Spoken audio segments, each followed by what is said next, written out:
2.1 Antecedentes. La metrología, entendida como la ciencia de las mediciones, es atendida en México por diversas instituciones públicas, académicas y de origen privado. Su éxito se debe al bagaje histórico que antecede los esfuerzos de los técnicos profesionales actuales. Los pueblos mexicanos antiguos contribuyeron enormemente al desarrollo del sistema metrológico con el que contamos hoy en día. México prehispánico. El México prehispánico estuvo integrado por una gran cantidad de culturas y pueblos con distintos grados de organización social. Aquellos pueblos poseían una dimensión de las mediciones muy distinta a la que nosotros tenemos en la actualidad.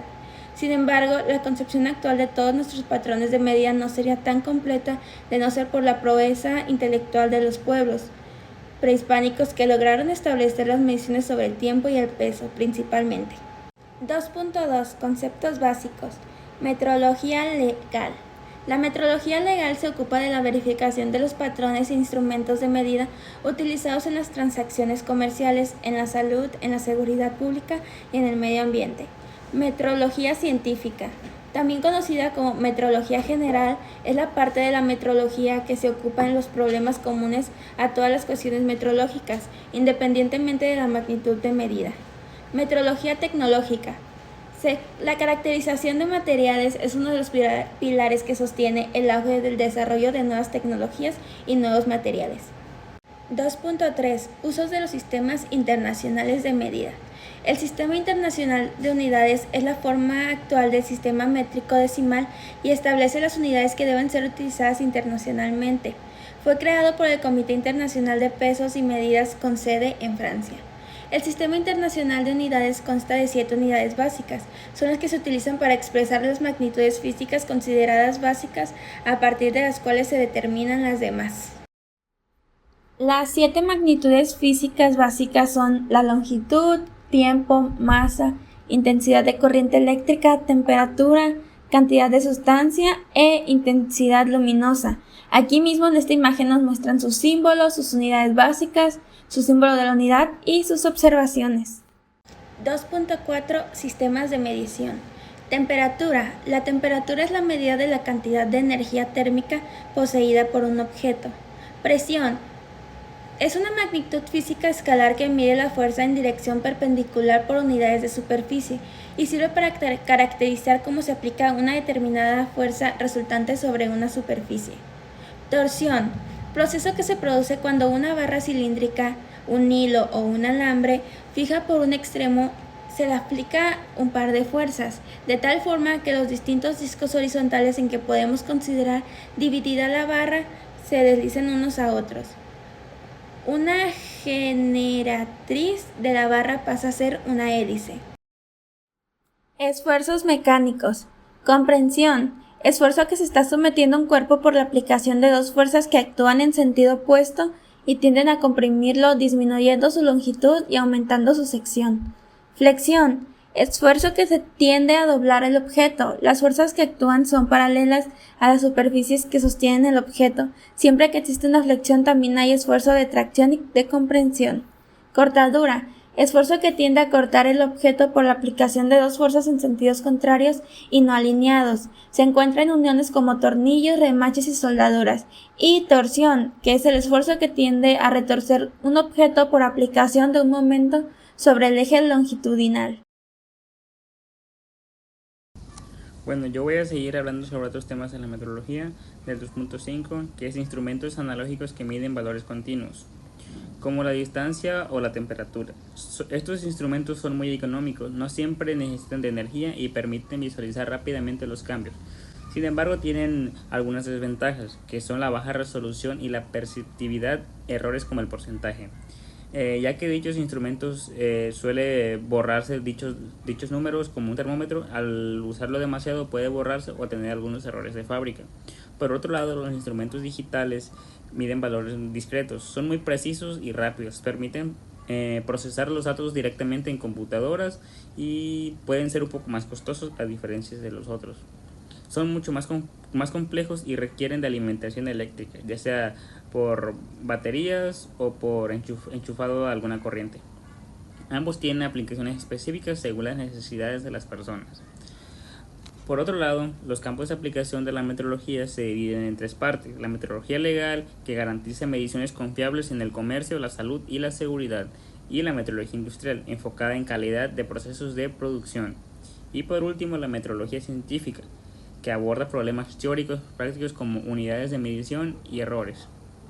Esto más que nada se enfoca en el área científica, donde los científicos, como su nombre lo dice, realizan dichos experimentos, donde requieren que sus procesos o sus pruebas sean muy precisas y con un error muy marcado, ya que si no puede generar problemas más, ya sea como si están creando medicinas o alguna vacuna, puede tener algunos riesgos si no se mide con precisión dichos datos. En un área muy importante, la metrología dimensional, que se centra en medir longitudes y ángulos de gran precisión, es fundamental para las piezas que sean intercambiables, específicamente en la industria. Esto nos dice sobre las tolerancias geométricas que debe tener cada pieza según en el país que se está fabricando. Un ejemplo sería como que México fabricara los pistones de los motores de los autos. Donde va a ir el pistón, en los agujeros que hay, deben medir exactamente al país a donde se van a enviar, ya que de no ser así, al momento de que se envíe la pieza de aquí un ejemplo, a Alemania, el pistón en el hoyo debe ir exacto, ya que si no entra o si queda más grande va a tener problemas y el motor no va a servir. Así que esto nos habla sobre los ajustes que pueden tener la transición y la interferencia dependiendo de las necesidades de ensamblaje. Y por último, quiero mencionar los errores de las mediciones.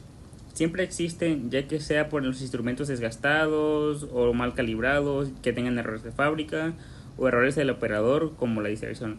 Esto nos dice que si el operador se está distrayendo, aunque el dicho instrumento esté perfectamente hecho, si se distrae puede tener problemas. Y pues pueden afectar a la precisión y a la exactitud. Por eso es esencial evaluar la repetitividad y la productividad de las mediciones para garantizar resultados confiables.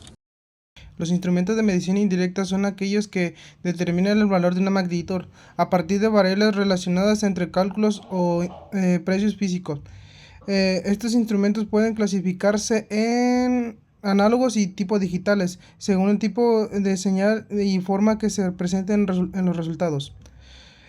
Como por ejemplo, los analógicos, estos dispositivos presentan las continuas y agujas que mueven en una función en magnitud medida. Ejemplo, los metros o de Bourdon miden la presión indirecta a través de deformación o un tubo metálico. También de termómetros bimetálicos. Miden la temperatura en la medición de metales a diferentes coeficientes térmicos. Clasificación de instrumentos de medición.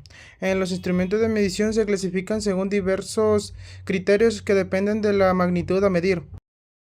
El principio de esta función, el tipo de salida y el método de operación. A continuación se presentan las clasificaciones según más comunes. También tenemos según su método de medición. Los directos determinan la magnitud directa, ejemplo, la regla para medir una longitud. Los indirectos que calculan la magnitud a partir de otras variables, como son el medidor caudal basado en presión diferencial. Ahora veremos los instrumentos de medición analógicos y digitales según su tipo y uso. Estos instrumentos de medición son aquellos que permiten medir diferentes magnitudes físicas, como longitudes, masas, tiempos, temperaturas, corrientes, entre otros. Pueden clasificarse en analógicos y digitales, dependiendo de cómo se muestran los resultados. Primero tenemos los analógicos, que son aquellos que presentan los resultados en escala de continuas mediante agujas o indicadores sobre un dial. Bueno, ya como último está el calibrador Vernier o pie de rey. Es un instrumento de medición de precisión utilizado para determinar longitudes y diámetros internos o externos, profundidades y espesores. Es ampliamente empleado en ingeniería, en mecánica y en otros campos técnicos. Como ejemplo tenemos la escala de Vernier, también conocida como nonio. Es un mecanismo que permite realizar mediciones con mayor precisión. Al dividir la unidad más pequeña de escala principal en fracciones más finas. Se encuentra en instrumentos como calibrador de Vernier y en otros dispositivos de medición. El tornillo micrómetro mide longitudes con alta precisión usando una escala fija y móvil que se desplaza al girar. Su precisión depende mucho del paso de roscas, ya que las divisiones de la escala móvil convierte el movimiento rotatorio en un desplazamiento lineal, permitiendo medir esto en milésimas de milímetro. El comparador de carátula es un instrumento que mide las dimensiones de una pieza al compararla con una pieza de patrón. Su función ampliando el movimiento de un huesillo a través de unos engranajes que sobre una carátula graduada no mide valores absolutos, sino diferencias de su medición. Su rango va de 0.25 milímetros a 300 milímetros con resoluciones de hasta 0.001 milímetros. Este se usa para controlar errores de forma y tolerancias geométricas. Los bloques de patrón, también conocidos como calas, son piezas macizas de una cara de medida pulida con alta precisión. Para asegurar planitud y paralelismo se utilizan en operaciones de calibración y para verificar otras herramientas de medición, las cuales vienen en juegos de varias piezas que pueden combinar para obtener valores con escalamientos de hasta 0.5 micras. Los calibres PASA verifican si una pieza cumple con las tolerancias de tamaño, estas indicando el tamaño exacto. Se usan para medir roscas externas e internas, donde el calibre de PASA tiene entrada sin dificultad y el no PASA no debe entrar más de un límite específico. Y los calibradores de estos se encuentran en los anillos que emplea para probar. El calibrador de altura es un instrumento de medición de precisión que permite medir alturas, diferencias de altura y realizar trazos en piezas mecánicas. Se utiliza principalmente en talleres y laboratorios de fabricación y de control de calidad.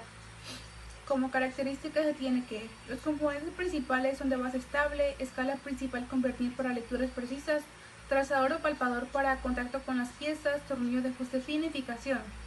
Precisión. Depende de su diseño y de una superficie plana de soporte como una mesa de granito. Los usos que se le dan son medición de alturas y diferencias de planos, verificación de tolerancias en piezas mecánicas, trazos precisos durante procesos de fabricación. Algunas de las ventajas que se tienen son de alta precisión y facilidad de uso, ideal para inspección y fabricación. Rugosidad. La rugosidad es una medida de las irregularidades microgeométricas de una superficie, generadas por herramientas de procesos de fabricación. Es clave en el control del acabado superficial, afectando la funcionalidad, lubricación y durabilidad de las piezas. Características principales: superficie real y geométrica. La rugosidad se mide sobre la superficie real, mientras que la geométrica es una referencia ideal. Parámetros de rugosidad. RA. Promedio aritmético de las desviaciones absolutas del perfil respecto a la línea media. RZ. Promedio de las alturas y profundidades de los 5 picos y valles más pronunciados. RY. Máxima diferencia entre un pico y un valle en la longitud de medición. Influencia funcional. Un acabado más fino puede ser costoso y no siempre mejora el desempeño de la pieza. A veces, una rugosidad adecuada mejora la lubricación. Métodos de medición. Comparadores visotáctiles. Evaluación manual con patrones de referencia. Rugosímetros. Instrumento que usan diferentes tipos de palpadores, ya sean mecánicos, inductivos, capacitativos o piezoeléctricos. Detectan irregularidades y generan señales eléctricas amplificadas. Control eléctrico. Separan ondulaciones de mayor longitud de onda para medir rugosidad pura.